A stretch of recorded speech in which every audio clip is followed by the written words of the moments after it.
Welcome students. तो हमारा जो इलेक्ट्रोमैग्नेटिज्म वाला पेपर है वो कंप्लीट हो गया था, जो कि पेपर आपका सेकंड था। फर्स्ट पेपर है मैकेनिक्स, इसके बाद उसको कराएंगे। ये है ऑप्टिक्स जो आपका थर्ड पेपर है। ये भी 50 मार्क्स का है और ये भी जो पेपर का पैटर्न होगा इसका भी कैसा होगा, वही 5 यूनिट आएंगी। यूनिट फर्स्ट में short type question, unit second, third, fourth, fifth, इसमें 4 यूनिट है। उसमें अथवा में प्रत्येक में क्वेश्चन मिलेगा 10-10 मार्क का। तो ऑप्टिक्स प्रकाशिकी, इसका बेसिक आप 12th में पढ़कर आए हो, जैसे कि परावर्तन के बारे में, अपवर्तन के बारे में कुछ पढ़ा है आपने, व्यतिकरण भी, व्यतिकरण, विवर्तन, ध्रुवण भी पढ़ा है। व्यतिकरण, विवर्तन, ध्रुवण, जो प्रकाश की जो घटना है। लेकिन सबसे पहले बात आती है कि ऑप्टिक्स होती क्या है, प्रकाशिकी होती क्या है। प्रकाशिकी वर्ड है वो प्रकाश से मिलकर बना हुआ है। तो प्रकाश होता क्या है, प्रकाश है वो एक इलेक्ट्रोमैग्नेटिक वेव होती है, एक विद्युत चुंबकीय तरंग होती है। इलेक्ट्रोमैग्नेटिक वेव यानी कि विद्युत चुंबकीय तरंग होती है, ठीक है। लेकिन इस चीज के बारे में कि एक प्रकाश है वो इलेक्ट्रोमैग्नेटिक वेव होती है, इसके बारे में काफी बाद में पता चला। सबसे पहले जो प्रकाश है उसको एज हम मानते थे कण के रूप में, जिसको बोलते थे हम न्यूटन का कणिका सिद्धांत, न्यूटन का कणिका सिद्धांत। लेकिन इसको पढ़ने से पहले हम प्रकाश की कुछ घटनाएं, उनके बारे में, उनके नाम के बारे में जान लेते हैं। और सभी चीजें परावर्तन, अपवर्तन, इनको आप डीपली पढ़ के आए हो, लेंसेज के लिए, मिरर के लिए, दर्पण के लिए 12th क्लास में। परावर्तन और अपवर्तन ये नहीं है यहाँ पर। आपके व्यतिकरण, विवर्तन, ध्रुवण, इन 3 टॉपिक के बारे में हमें यहाँ पर पढ़ना है। लेकिन प्रकाश की और भी घटनाएं होती हैं, जैसे कि आपने पढ़ा है एक प्रकाश विद्युत प्रभाव, प्रकाश विद्युत प्रभाव पढ़ा है। एक आता है कॉम्पटन प्रभाव, सेकंड ईयर में आएगा आपका ये कॉम्पटन प्रभाव। और एक होता है रमन प्रभाव, ये आपका थर्ड ईयर में है, रमन इफेक्ट, रमन प्रभाव, ठीक है। तो इस तरह से कुछ प्रकाश से संबंधित कुछ घटनाएं होती हैं। तो सबसे पहले हमें पता चला था कि प्रकाश है वो मिरर से रिफ्लेक्ट होकर वहां से परावर्तित हो जाता है। एक दर्पण है, इससे प्रकाश की जो किरण है वो रिफ्लेक्ट होकर इस तरह से हो जाती है, तो वो कहलाता था प्रकाश का परावर्तन। अपवर्तन के लिए किसी भी लेंस है उसमें प्रकाश की किरण आ रही है और वो मुख्य फोकस से होकर गुजर जाती है। इस तरह से आपने अपवर्तन की घटनाएं पढ़ी है। अवतल दर्पण और उत्तल दर्पण के लिए, ये कौन सा है, उत्तल, ठीक है। इस तरह से आपने पढ़ी है। तो परावर्तन और अपवर्तन की जो व्याख्या आप करते थे वो न्यूटन की कणिका सिद्धांत के आधार पर करते थे। न्यूटन का कणिका सिद्धांत बोलता क्या है, देखो कि कणिका मतलब कण, जो प्रकाश है वो कणों के रूप में होता है। किसके रूप में, कणों के रूप में होता है, ठीक है, कणों के रूप में होता है। और इसके आधार पर हम परावर्तन और अपवर्तन की व्याख्या कर सकते हैं। लेकिन जैसे हमें पता चला कि प्रकाश से संबंधित कुछ और भी घटनाएं होती हैं, जैसे कि व्यतिकरण और विवर्तन, इनके बारे में पता चला कि व्यतिकरण क्या होता है कि जब दो समान आयाम और समान आवृत्ति की जब तरंगें एक दूसरे पर अध्यारोपित होती हैं, तो कहीं पर जो प्रकाश की तीव्रता मैक्सिमम और कहीं पर प्रकाश की तीव्रता मिनिमम मिलती है। जैसे कि आपने पढ़े हैं संपूसी और विनाशी व्यतिकरण, पूरा है डीपली। एक पहली यूनिट व्यतिकरण के ऊपर ही है। व्यतिकरण को बोलते हैं इंटरफेरेंस, क्या बोलते हैं, इंटरफेरेंस, पूरा है आपका इसमें, पूरे पढ़ेंगे यूनिट फर्स्ट के अंतर्गत। सेकंड जो यूनिट है, फर्स्ट यूनिट इसकी है, सेकंड यूनिट इसकी है, थर्ड यूनिट इसकी है और फोर्थ यूनिट है आपकी इलेक्ट्रोमैग्नेटिक वेव पर, विद्युत चुंबकीय तरंग पर। इस तरह से आपकी 4 यूनिट बन रही हैं, व्यतिकरण, विवर्तन, ध्रुवण और इलेक्ट्रोमैग्नेटिक वेव, ठीक है। तो जैसे ही हमें पता चला कि व्यतिकरण और विवर्तन जैसी घटनाएं भी होती हैं, तो न्यूटन भाई साहब इनको समझाने में असफल रहे। उन्होंने कहा कि यदि हम इस प्रकाश को कणों के रूप में अगर देखें तो उस आधार पर व्यतिकरण और विवर्तन जैसी घटनाओं को हम एक्सप्लेन नहीं कर सकते। तो इसके बाद हाइगेन आया और हाइगेन ने दिया अपना तरंग सिद्धांत, हाइगेन का तरंग सिद्धांत। हाइगेन का तरंग सिद्धांत क्या बोलता है कि जो प्रकाश है वो कणों के रूप में ना होकर वो किसके रूप में है, तरंगों के रूप में। हाइगेन ने क्या कहा, जो प्रकाश है वो तरंगों के रूप में होता है और तरंगों, इसके लिए प्रकाश को गति करने के लिए एक माध्यम की आवश्यकता होती है, इसने ये भी बोला। और उसने एक सार्वव्यापी माध्यम, सार्वव्यापी से मतलब सभी जगह जो व्याप्त है, ऐसे माध्यम की उसने कल्पना की और उस माध्यम को नाम दिया उसने ईथर, कि मतलब कहीं पर भी अगर प्रकाश गमन कर सकता है तो वो ईथर में ही कर सकता है, माध्यम के बिना, यानी कि निर्वात में गति नहीं कर सकता। ये कहना था किसका? हाइगेन का। तो हाइगेन के तरंग सिद्धांत के आधार पर व्यतिकरण विवर्तन की व्याख्या की गई। लेकिन जैसे ही हम आगे बढ़े तो प्रकाश के ध्रुवण के बारे में हमें पता चला कि प्रकाश है ध्रुवित और अध्रुवित दोनों प्रकार से होता है। तो इन दोनों ने हाथ खड़े कर दिए भाई अपने, कि हम इस चीज को नहीं समझा सकते कि ध्रुवण होता क्या है, पोलराइजेशन होता क्या है। ध्रुवण को क्या बोलते हैं? पोलराइजेशन। कि पोलराइजेशन वास्तव में होता क्या है, इस चीज को समझाने में ना ही न्यूटन और ना ही हाइगेन दोनों ही इस चीज को नहीं समझा पाए। तो इसके बाद आया मैक्सवेल भाई साहब आए, उन्होंने बताया मैक्सवेल का विद्युत चुंबकीय तरंग सिद्धांत। मैक्सवेल का विद्युत चुंबकीय तरंग सिद्धांत, विद्युत चुंबकीय तरंग सिद्धांत। तो मैक्सवेल का विद्युत चुंबकीय तरंग सिद्धांत क्या कह रहा है? ये जो प्रकाश है वो तरंग के रूप में है, लेकिन वो तरंग कैसी है? इलेक्ट्रोमैग्नेटिक वेव है। और इलेक्ट्रोमैग्नेटिक वेव किस तरह से है? वो इस तरह से है कि यदि वो दिशा x में प्रोपगेट हो रही है, संचरित हो रही है, तो उसमें इलेक्ट्रिक फील्ड और मैग्नेटिक फील्ड और संचरण की दिशा तीनों ही एक दूसरे पर परपेंडिकुलर होंगे। तो इसमें ये मान लिया हमने विद्युत क्षेत्र के घटक हैं, जो कि कौन से तल में है? xy तल में है, जिसमें बोर्ड है उसी तल में है। ये विद्युत क्षेत्र के घटक मान लिए। इसके लंबवत जो घटक होंगे, इस तरह से हमने इसको रिप्रेजेंट कर दिया। इसमें जो लंबवत घटक होंगे इस तरह से,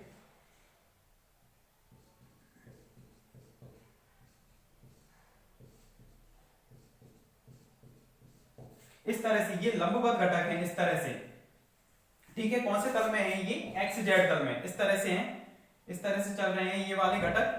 वो किसके हैं? मैग्नेटिक फील्ड के। और वास्तव में जो तरंग संचरित हो रही है वो कौन सी दिशा में हो रही है? ये इस वाली दिशा में हो रही है, ठीक है, एक्स दिशा में वो संचरित हो रही है। तो ये कहना था मैक्सवेल के विद्युत चुंबकीय तरंग सिद्धांत के अनुसार। तो ये कर रहा था परावर्तन अपवर्तन की व्याख्या, व्यतिकरण विवर्तन का पता चला, तो ये फेल हो गया। उसको डिफाइन किया किसने? हाइगेन ने। फिर उसके बाद ध्रुवण का पता चला, ध्रुवण पर कौन फेल हो गया? हाइगेन का तरंग सिद्धांत, उसको डिफाइन नहीं कर पाया।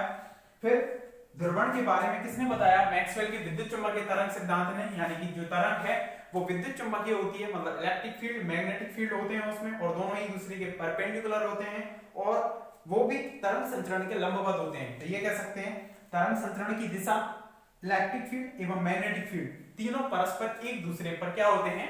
लंबवत होते हैं। लेकिन बाद में और भी घटनाएं हुई प्रकाश से संबंधित, प्रकाश विद्युत प्रभाव, कॉम्पटन प्रभाव, रमन प्रभाव। कौन कौन सी? प्रकाश विद्युत प्रभाव, कॉम्पटन प्रभाव, रमन प्रभाव। तो इसने भी हाथ खड़े कर दिए भाई, इन जो प्रकाश की जो घटना है ये वाली, इनको मैं नहीं समझा सकता, ये तो समझाने में पहले ही असफल हो गए थे, इसने भी हाथ खड़े कर दिए। फिर इसके बाद आया फोर्थ पर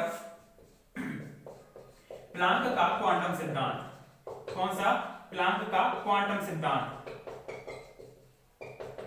तो प्लांक का क्वांटम सिद्धांत कह रहा है भाई कि जो प्रकाश है वो सतत रूप से ना होकर ऊर्जा के छोटे छोटे पैकेटों के रूप में रहता है।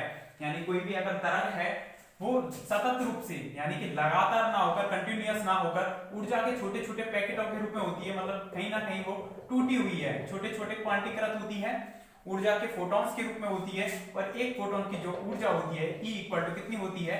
hν होती है। ये कहना था प्लांक का क्वांटम सिद्धांत। तो जरा सोचें, एक तरह से प्लांक का क्वांटम सिद्धांत मतलब जो तरंग है या प्रकाश है वो क्वांटीकृत राशि है, छोटे छोटे बंटनों के रूप में, पैकेट के रूप में, या फिर कणों के रूप में। एक तरह से कणीय प्रकृति को डिफाइन कर रहा है और हाइगेन डिफाइन कर रहा है तरंगीय प्रकृति को। तो इसके बाद डी ब्रॉगली भाई आए, ठीक है, इसने सारी चीजें डिफाइन कर दी थी। प्लैंक ने क्वांटम सिद्धांत पर प्रकाश विद्युत प्रभाव, कॉम्पटन प्रभाव, रमन प्रभाव, इन सभी को डिफाइन कर दिया था और सारी चीजें ये सॉल्व हो गई थी कि कोई भी प्रकाशिक घटना है, चाहे वो परावर्तन, अपवर्तन, व्यतिकरण, विवर्तन, ध्रुवण, और ये इन सभी को डिफाइन किया जा सकता था इन चार नियमों के आधार पर। लेकिन कुछ चीजें, घटनाएं हैं, वो तो किसके आधार पर सॉल्व हो रही थी? कणों के आधार पर। कुछ घटनाएं हैं वो तरंग के आधार पर सॉल्व हो रही थी। तो डी ब्रॉगली ने अपना दिमाग लगा दिया और डी ब्रॉगली नियम दे दिया डी ब्रोगली नियम क्या है, जो प्रकाश है वो कणीय और तरंगीय दोनों नेचर रखता है, यानी कि प्रकाश है वो ड्युअल नेचर रखता है, द्वैत प्रकृति रखता है, ये कहना था किसका, डी ब्रोगली का। तो इसमें ये भी कंबाइन हो गया और ये भी कंबाइन हो गया, यानी कि जो तरंगीय प्रकृति है और कणीय प्रकृति है दोनों ही एक दूसरे में क्या हो गए, इंक्लूड हो गए। तो प्रकाश के लिए उसने एक इक्वेशन दी कि लैम्डा इक्वल टू कितना होता है, h बटे p, लैम्डा इक्वल टू कितना हो जाएगा, h बटे mv। ये इसने फॉर्मूला दे दिया किसने, डी ब्रोगली ने, तरंग के लिए या फिर प्रकाश के लिए। प्रकाश भी क्या है, एक तरंगी है, इलेक्ट्रोमैग्नेटिक वेव है, विद्युत चुंबकीय तरंग है।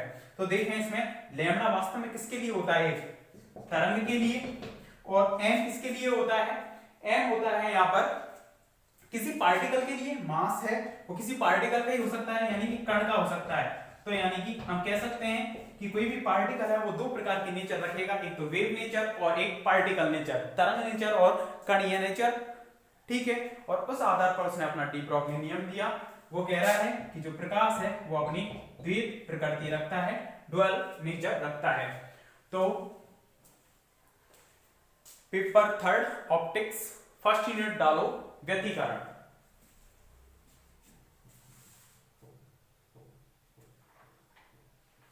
ऐसे करो, अभी मत डालो, पेपर 3 ऑप्टिक्स, और इसमें बेसिक चीजें इनको लिखवा देता हूं, उसके बाद इंटरफेरेंस को स्टार्ट करेंगे हम, ठीक है। पहले बेसिक लिखते हैं इसके बारे में। लिखें, प्रकाश ऊर्जा का एक रूप है, प्रकाश ऊर्जा का एक रूप है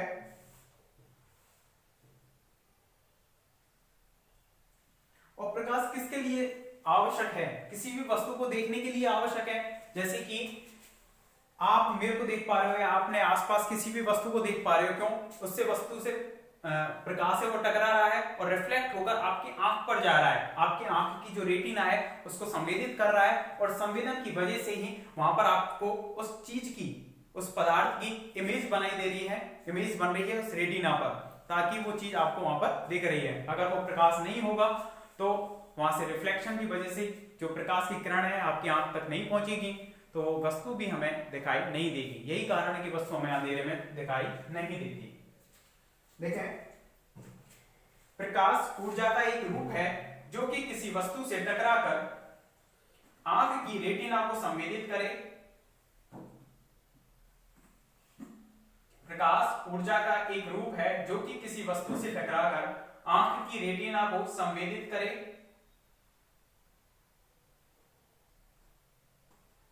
प्रकाश ऊर्जा का एक रूप है जो कि किसी वस्तु से टकराकर आंख की रेटिना को संवेदित करे, तो वह वस्तु हमें दिखाई देती है, संवेदित,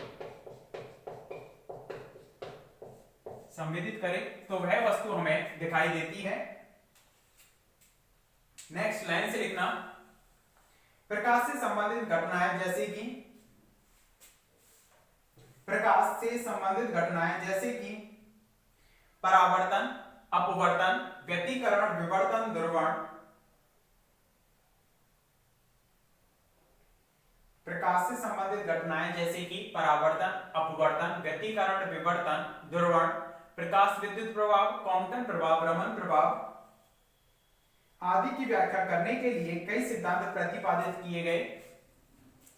आदि की व्याख्या करने के लिए कई सिद्धांत प्रतिपादित किए गए जो कि निम्न प्रकार हैं, जो कि निम्न प्रकार हैं। और फर्स्ट डाल देना न्यूटन का कणिका सिद्धांत, न्यूटन का कणिका सिद्धांत।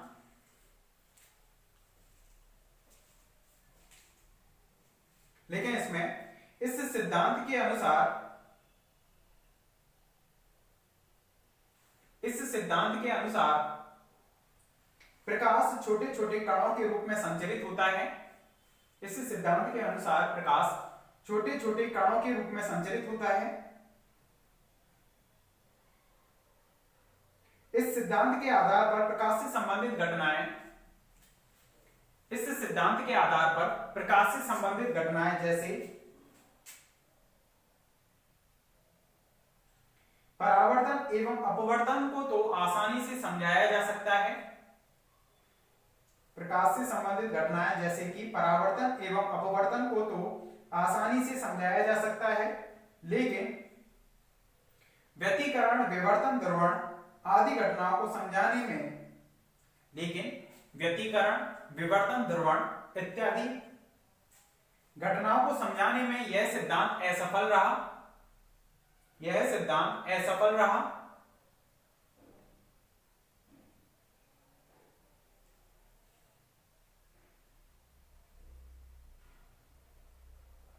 सेकंड पॉइंट लिखो, हाइगेन का तरंग सिद्धांत। हाइगेन का तरंग सिद्धांत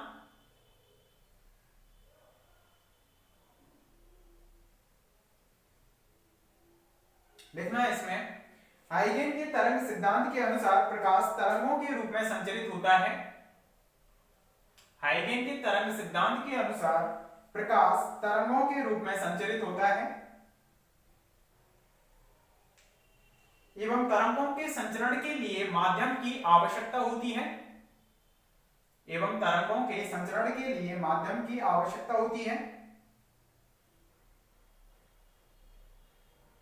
इसलिए हाइगेन ने सार्वव्यापी माध्यम ईथर की कल्पना की। हाइगेन ने सार्वव्यापी माध्यम ईथर की कल्पना की।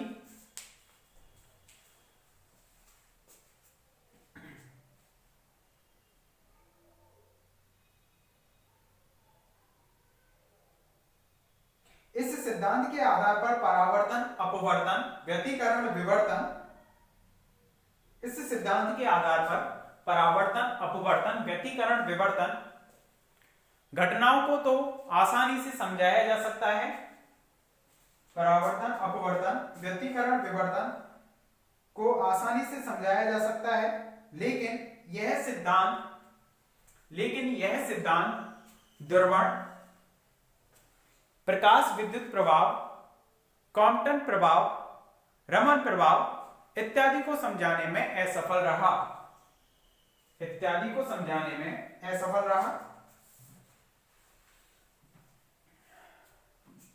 थर्ड पॉइंट लिखना, मैक्सवेल का विद्युत चुंबकीय तरंग सिद्धांत।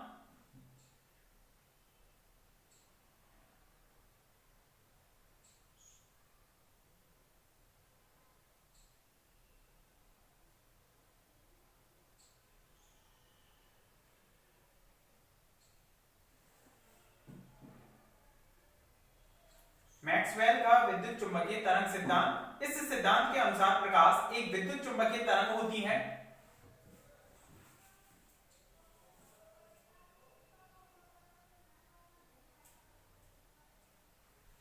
इस सिद्धांत के अनुसार प्रकाश एक विद्युत चुंबकीय तरंग होती है जिसमें विद्युत क्षेत्र, चुंबकीय क्षेत्र व तरंग संचरण की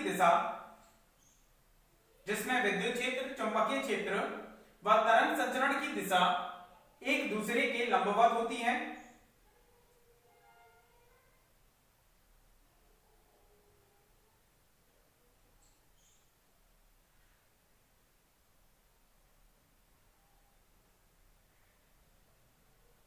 मैक्सवेल के अनुसार प्रकाश को गति करने के लिए माध्यम की आवश्यकता नहीं होती है।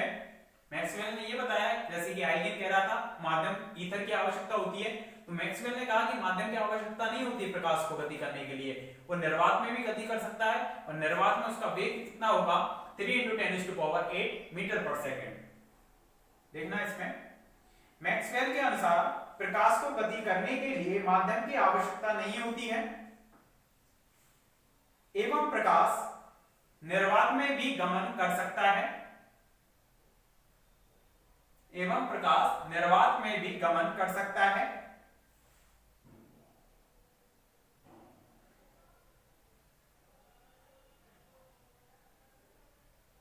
निर्वात में प्रकाश का वेग 3 × 10⁸ मीटर पर सेकेंड होता है।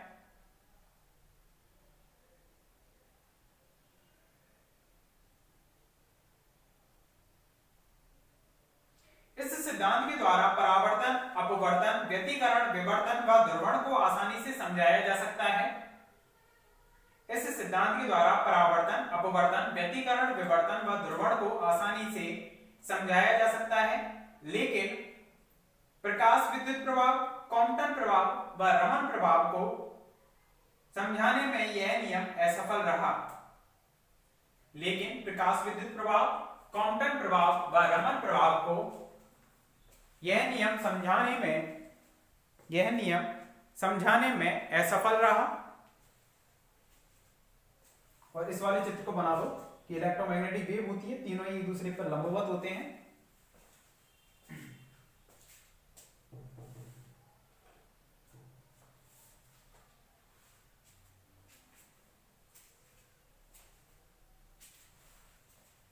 लिख देना इसके नीचे विद्युत चुंबकीय तरंग।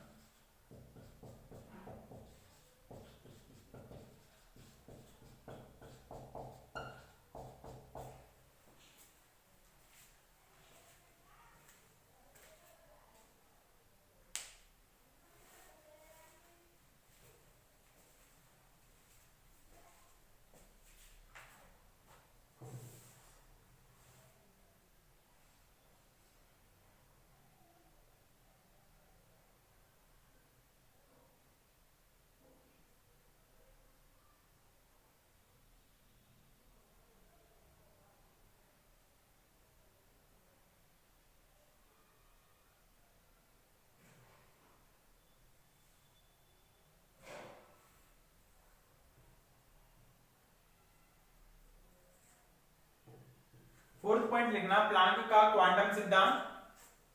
फोर्थ पॉइंट प्लांक का क्वांटम सिद्धांत। इस सिद्धांत के अनुसार प्रकाश सतत रूप से ना होकर ऊर्जा के छोटे छोटे बंडलों अथवा पैकेटों के रूप में होता है। इस सिद्धांत के अनुसार प्रकाश सतत रूप से ना होकर ऊर्जा के छोटे छोटे बंडलों अथवा पैकेटों के रूप में होता है, जिन्हें फोटोन कहते हैं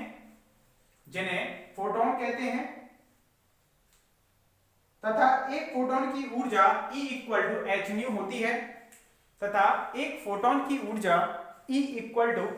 होती है इस आधार पर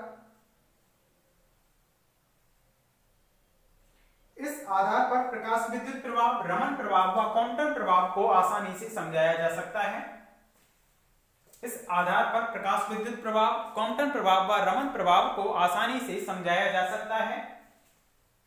नेक्स्ट लाइन से लिखना, इसके बाद डी ब्रॉगली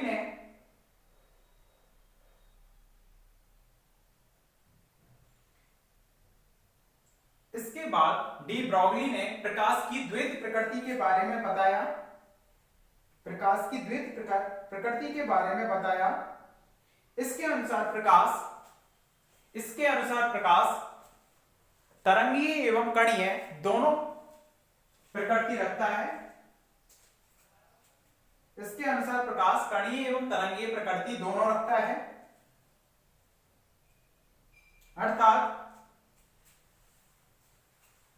अर्थात lambda equal to h upon p equal to लिखते हैं ना, इंप्लाइज करके lambda equal to h upon m we.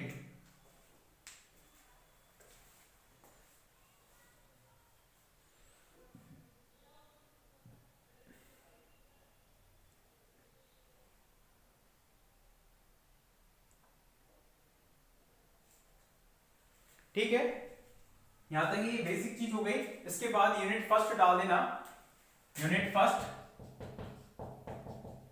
व्यतिकरण, नेक्स्ट पेज से डाल देना व्यतिकरण। और पूरा हम व्यतिकरण के बारे में पढ़ेंगे कि व्यतिकरण होता क्या है, संपूसी और विनाशी व्यतिकरण होते क्या है, और पूरा उससे रिलेटेड आयाम विभाजन और तरंगाग्र विभाजन आपने नाम सुने होंगे, उनके बारे में हमें पढ़ना है। ये सब कुछ पढ़ेंगे हम नेक्स्ट लेक्चर में। Okay, thank you.